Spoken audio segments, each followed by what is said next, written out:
Yeah, good afternoon.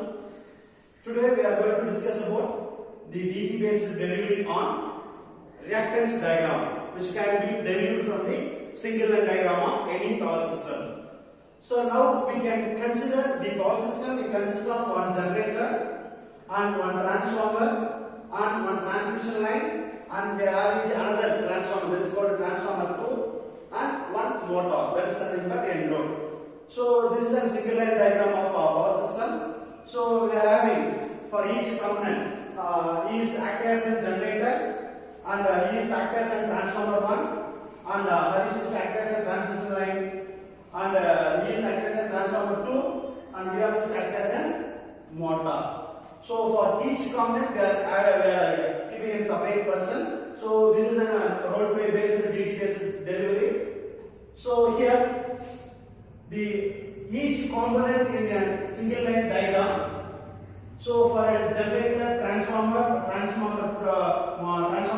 motor, or some other any load, static load or dynamic load or whatever it may be, for all the power system component we are giving some voltage level. So what is the operating level? For example, the generator operating voltage is 11 kV and the power rating of 100 MVA, and this is a reactance value.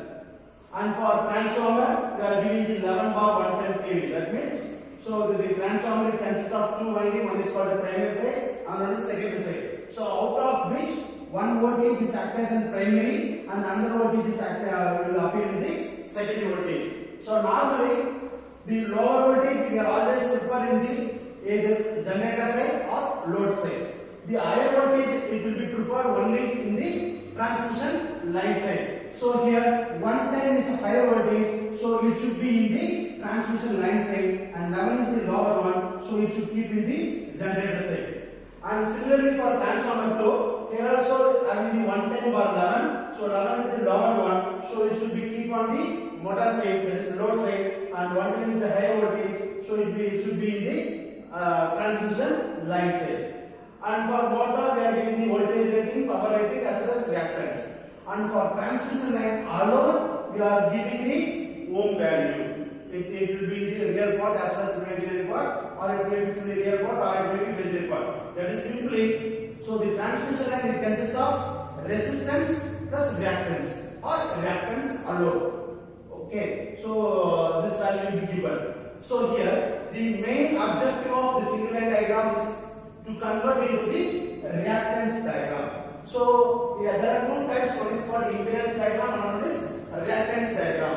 So it depends on the value of transmission line. Suppose if the transmission line value it is in the form of resistance plus reactance, it is called an impedance diagram.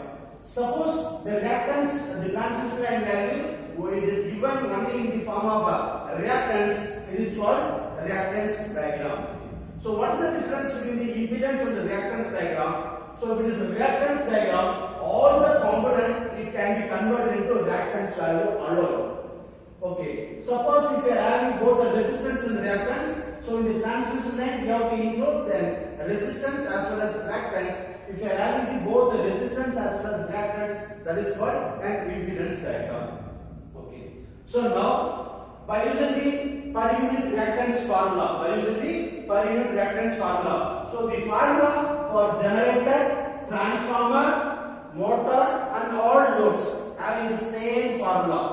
We are having the formula is same. For transmission line alone, we are having the different formula. That is nothing but the actual value, the value. Okay, the actual value will be the base value. That is here only the formula is different. So by using the new per unit reactance value formula, we have to determine a new per unit for all the parameter or all the equipment in the power system. Okay. So now is an generator. Now the generator actual value is given. Also we have to take a reference value, base value. From this we can take any reference value or the reference value is given.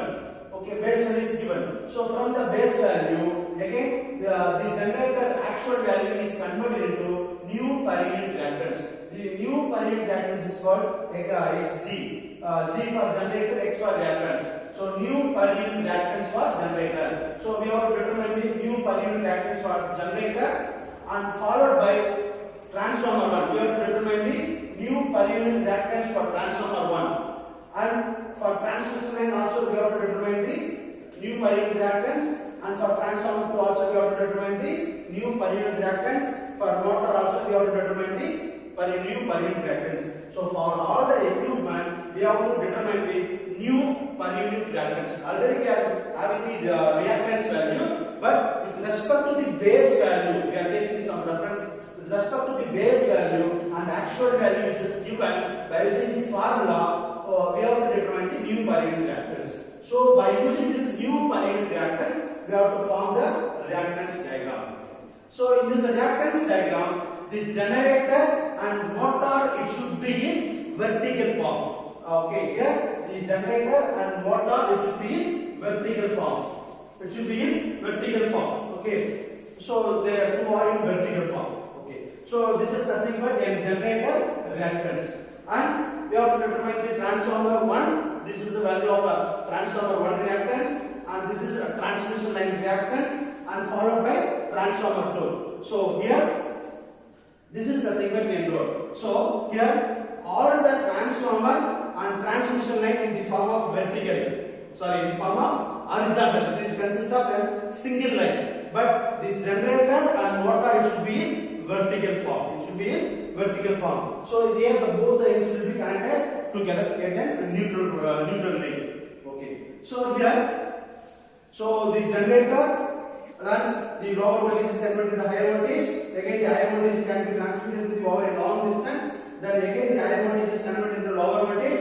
There comes second transformer. Then that power can be delivered into the load. So by using the per unit reactance value, we have to form the reactance diagram. So here the generator and motor, it should be in vertical, and all the other equipment, it should be connected in series. That is nothing but an horizontal line.